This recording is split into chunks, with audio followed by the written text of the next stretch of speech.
नमस्कार, मैं हूं नंदिता कुडेशा और आप देख रहे हैं DNP इंडिया। उत्तराखंड में लैंड रिफॉर्म्स की मांग जोर पकड़ रही है।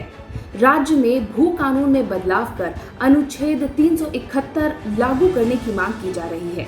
आपको बता दें कि उत्तराखंड में अगले साल विधानसभा चुनाव है। ऐसे में कई राजनीतिक संगठन इस मुद्दे को एक राजनीतिक मुद्दा बनाने में जुटे हुए हैं। वो चाहते हैं कि हिमाचल की तर्ज पर यहाँ पर सशक्त भू कानून बने ताकि बाहरी लोग यहाँ पर आकर जमीन ना खरीद सके। उत्तराखंड क्रांति दल ने अनुच्छेद 371 लागू किए जाने की मांग को लेकर सेक्रेटेरिएट के बाहर प्रदर्शन किया और मांगों से संबंधित एक ज्ञापन जिलाधिकारी को सौंपा भी। पार्टी के वरिष्ठ नेता जयप्रकाश उपाध्याय का मानना है कि जब से उत्तराखंड राज्य बना है, वहाँ के लोगों के हिसाब से राज्य का नियोजन और नीतियाँ नहीं बन पाई हैं। उनका कहना है कि उत्तराखंड विकास से कोसों दूर है और जो मूल निवासी हैं यानी नेटिव लोग हैं वो वहाँ के प्राकृतिक संसाधनों से भी काफी दूर है।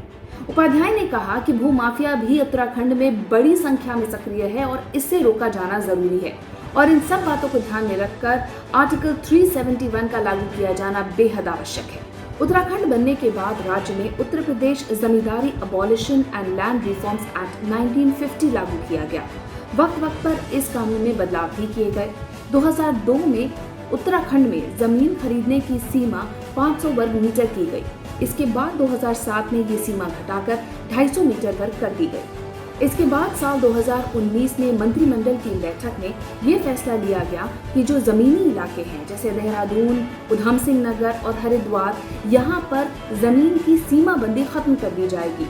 इन जिलों में भी तय सीमा से ज्यादा जमीन खरीदी और बेची जा सकेगी। यहाँ तक कि इसको लेकर एक अध्यादेश लाने का भी ऐलान किया गया।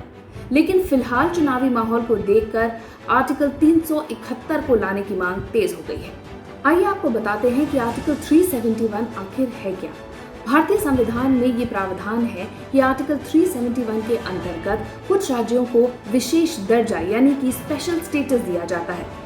यानी कि कुछ राज्य इस आर्टिकल के अंतर्गत स्पेशल स्टेटस एंजॉय करते हैं, जैसे कि कुछ राज्यों में बाकी भारतीय जमीन आसानी से खरीद या बेच नहीं सकते हैं। अब जैसे महाराष्ट्र और गुजरात में आर्टिकल 371 के अंतर्गत राज्यपाल को अधिकार है कि महाराष्ट्र में विदर्भ और मराठवाड़ा और गुजरात में सौराष्ट्र और कच्छ में अलग से एक विकास बोर्ड बना सकते हैं।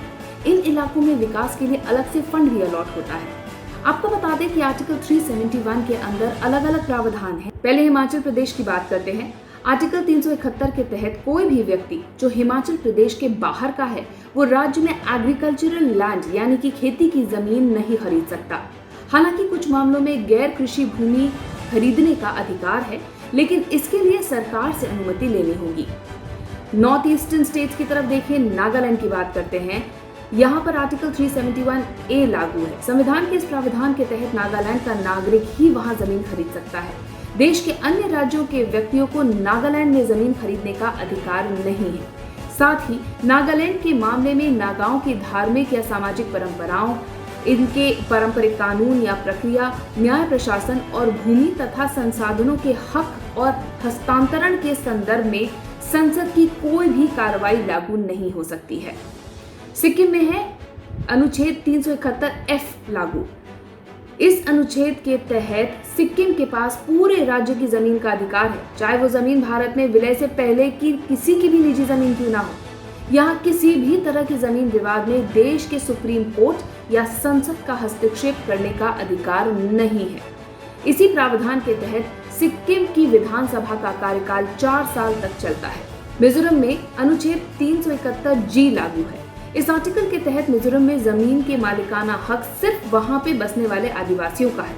हालांकि यहाँ प्राइवेट सेक्टर के उद्योग खोलने के लिए राज्य सरकार मिजोरम एक्ट 2016 के तहत भूमि अधिग्रहण कर सकती है।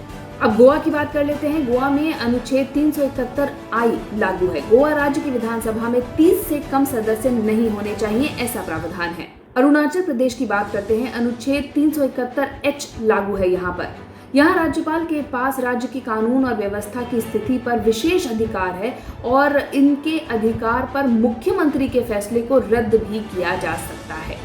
इसी तरह उत्तराखंड में भी आर्टिकल 371 लागू करने की मांग की जा रही है। एक अनुमान के मुताबिक उत्तराखंड के पहाड़ों में लगभग 54 लाख हेक्टेयर की जमीन है। इसमें से 34 लाख हेक्टेयर की जमीन वन विभाग के पास है।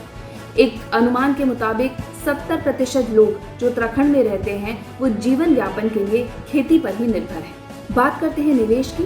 साल 2018 में हुए इन्वेस्टर्स समिट में राज्य में करीब 1.25 लाख करोड़ के इन्वेस्टमेंट का प्रस्ताव मिला था।